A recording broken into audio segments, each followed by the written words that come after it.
Hello అండి. అందరికీ నమస్తే. ఈరోజు వీడియోలో మనం వినబోయే కథ ఏంటో తెలుసుకునే ముందు మీ అందరికీ కూడా నాకు చిన్న రిక్వెస్ట్. కొత్తగా మా ఛానల్ చూసిన వాళ్ళు తప్పకుండా ఒక లైక్ చేసి మీ ఫ్రెండ్స్‌కి, ఫ్యామిలీ మెంబర్స్‌కి షేర్ చేయండి. అలాగే ఇలాంటి మరెన్నో మంచి మంచి కథలు వినాలనుకుంటే ఛానల్‌ని వెంటనే సబ్స్క్రైబ్ చేసుకొని పక్కనే ఉన్న బెల్ ఐకాన్‌ని క్లిక్ చేయండి. మరి ఇప్పుడు లేట్ చేయకుండా కథలోకి వెళ్ళిపోదాం. రోజు నాకన్నా ఒక గంట ముందే నిద్ర లేచే వసుంధర నేను నిద్ర లేచాక కూడా లేవకపోయేసరికి రాత్రి వసుంధర పడుకుపోయే ముందు ఒంట్లో కాస్త నీరసంగా ఉందండి. అంది కదా, ఎందుకు లేపడం అనుకుని నేను బెడ్ పై నుండి లేచి మొహం కడుకొని వరండాలో పడకుర్చీలో కూర్చుని పేపర్ చదువుకుంటున్నాను. రోజు నా భార్య చేతి కాఫీ తాగుతూ పేపర్ చదివే అలవాటున్న నాకు నిద్ర లేచి అరగంట అయినా కాఫీ గొంతులో పడకపోయేసరికి అదోలా అనిపించింది. అప్పటికే నేను లేచి అరగంట అవడంతో నా భార్య లేచుంటుందని రోజులాగే కాఫీ తీసుకొని వస్తుందేమోనని గది తలుపు వైపే చూస్తూ కూర్చుండిపోయా. ఇంతకీ తను రాకపోయేసరికి ఇంకా నిద్ర లేచినట్లేదే అనుకుని బెడ్రూమ్లోకి వెళ్ళి చూసా. వసుంధర ఉదయం నేను లేచినప్పుడు ఎలాగైతే పడుకుని ఉందో అలాగే పడుకునుంది. తన పక్కనే కూర్చుని వసుంధర వసుంధర అని తన భుజాన్ని తడుతూ లేపినా ఉలుకు పలుకు లేదు. నా వసుంధర ఒకవేళ నన్ను విడిచి వెళ్ళిందా అనే అనుమానంతో కాలు చేతులు భయంతో వణికిపోయాయి. ఏం చేయాలో తెలియడం లేదు. ఒళ్ళంతా చెమటలు పట్టేశాయి. ఒక్క నిమిషం ఆగి వెనుక వీధిలో ఉన్న నా స్నేహితుడు మూర్తికి ఫోన్ చేసి విషయం చెప్పడంతో నేను ఫోన్ పెట్టేసంతలోపే హడావుడిగా బయలుదేరొచ్చాడు. సుబ్రహ్మణ్యం, ఏం జరిగిందిరా అడిగాడు. నా నోట మాట రాలేదు. పరిస్థితిని అర్థం చేసుకుని వాడే డాక్టర్కి ఫోన్ చేశాడు. 10 నిమిషాల్లో డాక్టర్ మా ఇంటికి చేరుకుని వసుంధరని పరీక్షించి తనిక లేదని చెప్పాడు. ఆ విషయం విన్న నేను అప్పటిదాకా నా వసుంధర నన్ను ఒంటరివాణ్ణి చేసి వెళ్ళదనే ధైర్యంతో ఉన్న నేను ఆ వార్త విని కుప్పగూలిపోయాను. నన్ను అలా చూసిన మూర్తి కంగారుగా సుబ్రహ్మణ్యం సుబ్రహ్మణ్యం అంటూ పైకి లేపి ఆ పక్కనే ఉన్న కుర్చీలో కూర్చోబెట్టి మంచినీళ్లు తాగించాడు. గ్లాస్ పక్కన పెట్టి నా చేతిని తన చేతుల్లోకి తీసుకొని ధైర్యం చెప్పాడు. తనకు తెలిసిన ఆ చుట్టుపక్కల వాళ్ళలో నలుగురికి ఫోన్ చేసి ఏర్పాట్లను చూడమన్నాడు.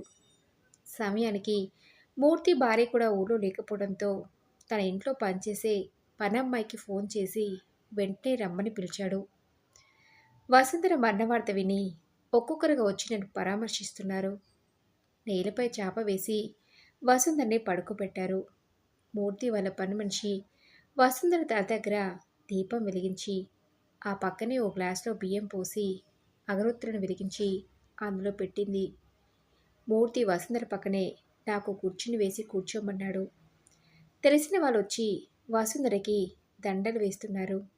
అదంతా చూస్తున్న నేను, వసుంధర, నాకింత అన్యాయం చేసి వెళ్ళటానికి నీకు మనసెలా వచ్చింది అని తన వంక దీనంగా చూసిన నాకు అగరొత్తుల నుండి వెళ్ళబడుతున్న పొగల మధ్య వసుంధర మొహం చిరునవ్వుతో నిద్రపోతున్న పసిపాపలా కనబడింది. మూర్తి అప్పటికే ఈ వార్త నా కొడుకులిద్దరికీ చేరవేశాడనుకుంటా. కొడుకులు కూడళ్ళంతా ఫ్లైట్లో బయలుదేరారా, చీకటి పడేలోపే చేరుకుంటామన్నారు. మరి వాళ్ళంతా ఇంటికి చేరుకునేసరికి అంత్యక్రియలకు కావలసిన ఏర్పాట్లు చేయమంటావా అడిగాడు. తను లేనిదే ఏ పని ధైర్యంగా చేరిన నాకు ఏం చేయాలో అర్థం కాలేదు. నాకేం తెలియదురా అన్నట్లు తలాడించాను. సరే, అంతా నేను చూసుకుంటాలే అన్నట్టు మూర్తి నాకు ధైర్యం చెప్పాడు. ఏ నొప్పి బాధ లేకుండా ఎంత మంచిగా పోయారు. ఎంతో పుణ్యం చేసుకుంటే గాని ఇలాంటి చావు రాదు అంటున్నారు వసుంధరని చూడడానికి వచ్చిన వాళ్ళెవరు. ఆ మాటలు విన్న నాకు వసుంధర మంచితనం, చేతనైనంత వరకు ఎదుటి వాళ్ళకి సహాయపడాలనే తన మాటలు గుర్తొచ్చాయి. గుళ్ళు, గోపురాల్లో జరిగే పేదవాళ్ళ పెళ్లిళ్లకు ఆర్థిక సహాయాన్ని అందజేయడం, అమ్మా నాన్న లేని అనాథ పిల్లలకు నెలకొక్కసారైన పండ్లు, బట్టలు, పుస్తకాలు పంచిపెడుతూ, తనకి తోచినంత సహాయాన్ని అందజేస్తూ, భర్త పోయి ఒంటరిగా ఉన్న ఆడవాళ్ళకి, ఆర్థికంగా వెనుకబడ్డ మహిళలకి తనకు తెలిసిన ఓ సంస్థ ద్వారా స్వయం ఉపాధి అవకాశం కల్పిస్తూ ఉండేది. ఈ చుట్టుపక్కల వాళ్ళందరికీ వసుంధర అంటే ఓ ప్రత్యేకమైన అభిమానం. తన గురించి ఆలోచిస్తున్న నాకు సమయం ఎలా గడిచిందో అర్థం కాలేదు. సాయంత్రం 5 కావచ్చింది. చీకటి పడేలోపే వసుంధర అంత్యక్రియలకు కావాల్సిన ఏర్పాట్లన్నీ పూర్తి చేయాలని పనులన్నీ చకచకా సాగుతున్నాయి. ఇంతలోనే ఇంటి ముందు ఓ 2 కార్లు ఆగిన శబ్దం విని అటుగా చూసి నాకు నా ఇద్దరు కొడుకులు, కోడళ్ళు, మనవరు, మనవరాలు వసుంధర భౌతిక కాయం వద్ద కన్నీళ్లు పెట్టుకోవడం కనిపించింది. నా పెద్ద కొడుకు మాధవ్ నా దగ్గరికొచ్చి, నాన్న అంటూ నా చెయ్యిని తన చేతుల్లోకి తీసుకొని ఆప్యాయంగా నిమురుతూ కళ్ళనీళ్లు పెట్టుకున్నాడు. నా కొడుకులిద్దరూ వచ్చేసరికి అంత్యక్రియలకు కావలసిన ఏర్పాట్లన్నీ పూర్తయ్యాయి. నా కొడుకులిద్దరూ తమ తల్లిని చివరి చూపు చూసుకోవడంతో వసుంధరని శ్మశానానికి తరలించారు. నా చిన్న కొడుకు ప్రణయ్ తలకొరివి పెట్టడంతో వసుంధర అంత్యక్రియలు పూర్తయ్యాయి. మా పెళ్ళైన 40 సంవత్సరాల్లో వసుంధర తోడు లేకుండా గడిపిన క్షణాలు చాలా తక్కువ. తను లేని జీవితం ఒకసారిగా చీకటిమయమైనట్టు అనిపించింది. వసుంధర కర్మకాండలు పూర్తయి వారం రోజులు గడిచాక నా కొడుకులు, కోడళ్ళు నా దగ్గరకొచ్చి, నాన్న మేము బెంగళూరు బయలుదేరాలనుకుంటున్నాం. అమ్మ లేకుండా మీరొక్కరే ఇక్కడ ఉండలేరు నాన్న. మీరు మాతో బయలుదేరండి అన్నారు. వసుంధర జ్ఞాపకాలతో నిన్న ఈ ఇంటిని వదిలి వెళ్ళాలని నాకు అనిపించలేదు. నేను ఎక్కడికి రాలేనురా, ఇక్కడే ఉంటానని చెప్తే నా కొడుకులు ఇద్దరు మీరు రావాల్సిందే నాన్న అని బలవంత పెట్టడంతో సరే అని వారం రోజులు ఇక్కడే ఉండి చిన్న చిన్న పనులు చూసుకొని వస్తానని చెప్పడంతో కొడుకులు, కోడళ్ళు అంతా బెంగళూరుకి వెళ్ళిపోయారు. నిజానికి ఊళ్ళో నాకంత ముఖ్యమైన పనులేమీ లేవు. వసుంధర జ్ఞాపకాలతో నిన్న ఈ ఇంట్లో కొద్ది కాలం ఒంటరిగా గడపాలనుకుని అలా చెప్పాను. అలా వారం రోజులు గడిచిపోయాయి. రోజు నా కొడుకులిద్దరూ ఫోన్ చేస్తూనే ఉన్నారు. నాన్న ఎలా ఉన్నారు, త్వరగా వచ్చేయండి అని. వారం గడిచినా నేను వెళ్ళకపోయేసరికి నా పెద్ద కొడుకు మాధవ్ మీరు ఈ ఇంటిని వదిలి వస్తారనే నమ్మకం లేక నేనే మిమ్మల్ని తీసుకెళ్దామని వచ్చానని చెప్పి నా బట్టలన్నీ ఓ సూట్ కేసులో సర్ది ఇంటికి తాళం వేసి నన్ను బెంగళూరు తీసుకెళ్లాడు. మాధవ్ ఇంజనీరింగ్ పూర్తి చేసి బెంగళూరులోని ఓ పెద్ద కంపెనీలో సాఫ్ట్వేర్ ఇంజనీర్గా ఉద్యోగం చేస్తున్నాడు. మాధవ్ భార్య రమ్య ఓ ప్రైవేట్ కాలేజీలో లెక్చరర్గా చేస్తుంది. ఇద్దరు ఉద్యోగాలకు వెళ్ళే వాళ్ళే. ఇద్దరు ఆఫీసులకు వెళ్ళే సమయంలో పిల్లల్ని స్కూల్లో దించి వెళ్తారు. వాళ్ళంతా వెళ్ళిపోయాక ఇంట్లో ఒక్కరిని ఉండాలంటే చాలా బోరుగా అనిపించేది. ఊరు మారిన వసుంధర జ్ఞాపకాలు నన్ను వదల్లేదు. ప్రతి పనిలో తనే గుర్తొస్తుంది. అది గమనించి నా కొడుకు మాధవ్ కొన్ని పుస్తకాలిచ్చి, ఇవి చదువుకోండి నాన్న, మనసు కాస్త ప్రశాంతంగా ఉంటుంది. ఈ పక్కనే ఓ పార్క్ ఉంది. మరీ బోరుగా ఉంటే సాయంత్రం పూట అలా వెళ్ళి వాకింగ్ చేసిరండి నాన్న అని చెప్పాడు.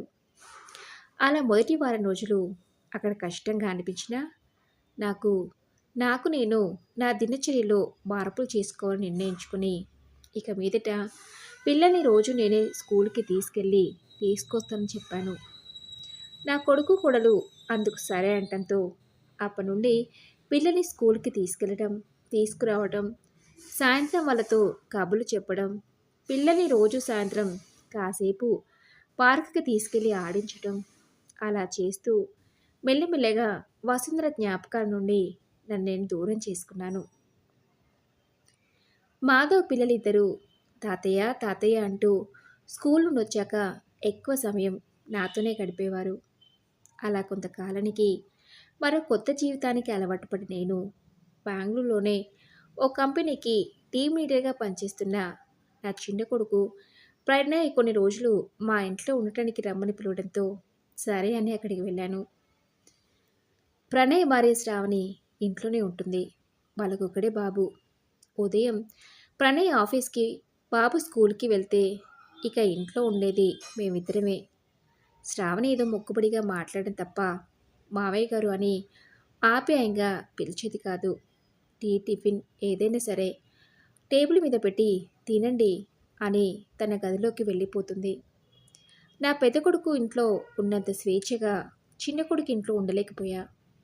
అక్కడికి వెళ్ళి వారమే అయినా రోజులు చాలా భారంగా గడుస్తున్నాయి.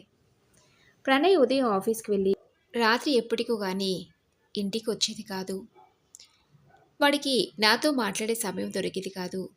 వాడి కొడుకుతో నిన్న సాయంత్రం స్కూల్ నుండి వచ్చాక కాసేపు కబుర్లు చెప్తూ వాడితో కాలక్షేపం చేద్దామనుకుంటే స్కూల్ నుండి రాగానే వాడు ట్యూషన్కి వెళ్ళి రాత్రి 9ంటికి వచ్చి అన్నం తిని పడుకుంటాడు. అలా ఓ 15 రోజులు అతి కష్టంగా గడిపే నేను ఓ రోజు నా కొడుకుతో, ఒరే ప్రణయ్, నేను మీ అన్నయ్య ఎవరింటికి వెళ్దామనుకుంటున్నాను రా అన్నాను.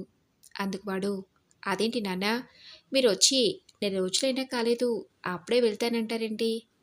ఇక్కడ మీకేమైనా ఇబ్బందిగా ఉందా అడిగాడు. అలాంటిదేం లేదురా, అక్కడ మీ అన్నయ్య పిల్లల్ని స్కూల్కి తీసుకెళ్తూ తిరిగి ఇంటికి తీసుకొస్తూ కాలక్షేపంగా ఉండేది. ఇక్కడ అలాంటిదేమీ లేదు కాబట్టి కొంచెం బోరుగా అనిపిస్తుంది అన్నాను. నాన్న, మిమ్మల్ని చూసుకోవాల్సిన బాధ్యత మా ఇద్దరిది కదా. అక్కడో 4 రోజులు, ఇక్కడో 4 రోజులు ఉండండి. మీరు పూర్తిగా అక్కడే ఉంటానంటే ఎలా? రేపు నేను నాన్నని చూసుకోలేదనే మాట పడాల్సి వస్తుంది. ఎలాగూ ఇంకో వారం రోజులు పోతే అన్నయ్య కూతురు అనన్యది బర్త్డే ఉంది. ఎలాగూ మనందరినీ పిలుస్తారు కాబట్టి ఆ రోజే అందరం కలిసి వెళ్దాంలే. అప్పటి వరకు కాస్త ఓపిక పట్టండి నాన్న అన్నాడు. అలా వారం రోజులు గడిచాక మాధవ్ ఫోన్ చేసి, నాన్న, ఈరోజు మీ మనవరాలు అనన్య పుట్టినరోజు, ప్రణయ్ వాళ్ళతో కలిసి రండి అన్నాడు.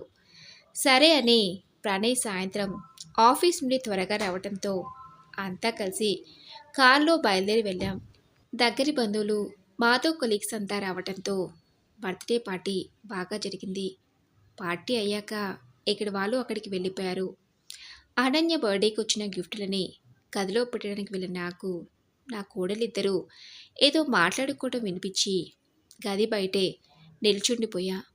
ప్రణయ్ భార్య శ్రావణి ఊర్లో ఉన్న ఈయన గాన్ని ఊర్లోనే ఉండనీయక అనవసరంగా మన నెత్తి మీద తెచ్చిపెట్టారు. ఏ అక్కడే ఉంచి అప్పుడప్పుడు వెళ్ళి చూసి రావచ్చు కదా. ఆయన మా ఇంట్లో ఉన్న రోజులు నేను ఇంట్లో నుండి కాలు బయట పెట్టలేదంటే నమ్ము.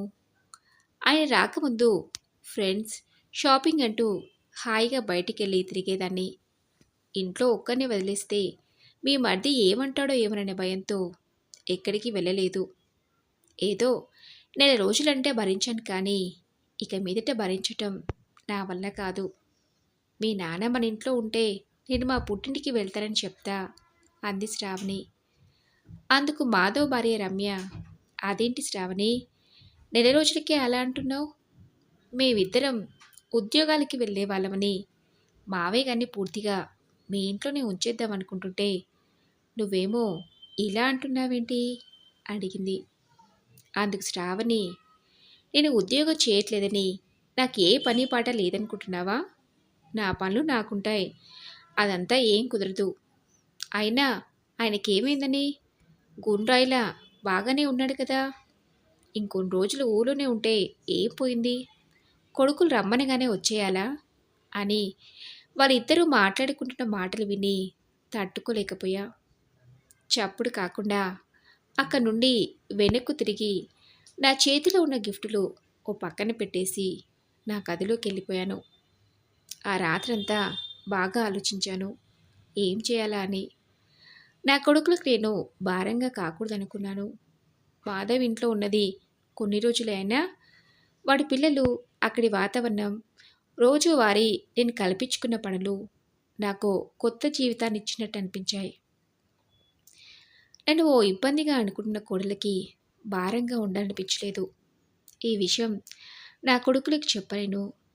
నా కారణంగా సంతోషంగా సాగిపోతున్న వాళ్ళ కాపురాల్లో గొడవలు రావటం నాకు ఇష్టం లేదు.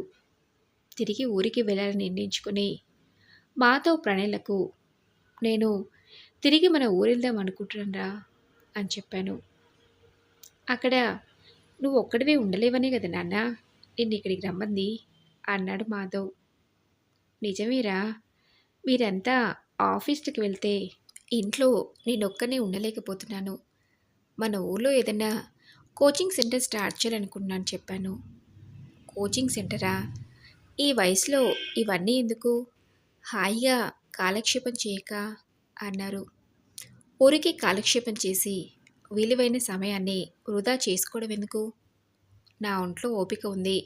నలుగురికి పంచే విషయ పరిజ్ఞానం ఉంది. లెక్కల మాస్టర్‌గా పనిచేసిన అనుభవంతో కాంపిటీటివ్ ఎగ్జామ్స్‌కి ప్రిపేర్ అయ్యే వాళ్ళకి మ్యాథ్స్‌లో మెలకువలు నేర్పిద్దామనుకుంటున్నాను. దాంతో నాకు ఒంటరిగా ఉంటున్నానే భావన లేకుండా కాలక్షేపంగా ఉంటుందని నా కొడుకులిద్దరికీ నచ్చచెప్పి ఊరికి బయలుదేరాను. ఊరికి వెళ్ళిన ఆ మరుసటి రోజే మూర్తికి ఫోన్ చేసి రమ్మన్నాను. వాడొచ్చాక విషయం చెప్పాను.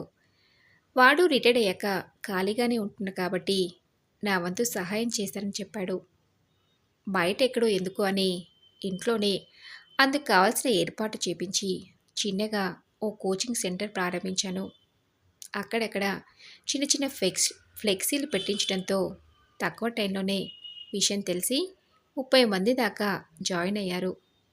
మార్నింగ్ ఈవినింగ్ వేరు వేరు బ్యాచ్లు పెట్టడంతో మధ్యాహ్నం అంతా విశ్రాంతి తీసుకోవడానికి నాకు సమయం దొరికేది. నాకు తోడుగా ఉండటానికి తెలిసిన వాళ్ళ ద్వారా ఓ భార్యాభర్తలిద్దరిని పనిలో పెట్టుకున్నాను. వాళ్ళిద్దరూ ఇంటిని చూసుకుంటూ వంట చేసి పెట్టి సమయానికి నాకు కావలసినవన్నీ దగ్గరుండి చూసుకుంటున్నారు. ఏదైనా ఆపదొస్తే నా స్నేహితుడు మూర్తి పక్కనే ఉండడన్న ధైర్యం. ఏదైతేనేం పిల్లలకు భారం కాకుండా హాయిగా కాలం గడుపుతున్నాను. మరి ఇదండి ఈరోజు కథ. ఈ కథపై మీ విలువైన అభిప్రాయాల్ని నాతో కామెంట్ బాక్స్లో షేర్ చేసుకోండి. అలాగే ఈ కథ మీకు నచ్చిందనుకుంటున్నాను. నచ్చితే తప్పకుండా ఒక లైక్ చేసి మీ ఫ్రెండ్స్కి ఫ్యామిలీ మెంబర్స్కి షేర్ చేయండి. అలాగే ఇలాంటి మరెన్నో మంచి మంచి కథలు వినాలనుకుంటే ఛానల్ని వెంటనే సబ్స్క్రైబ్ చేసుకొని పక్కన ఉన్న బెల్ ఐకాన్ని క్లిక్ చేయండి. నెక్స్ట్ వీడియోలో మరొక మంచి కథతో మీ ముందుంటాను. Thanks for listening.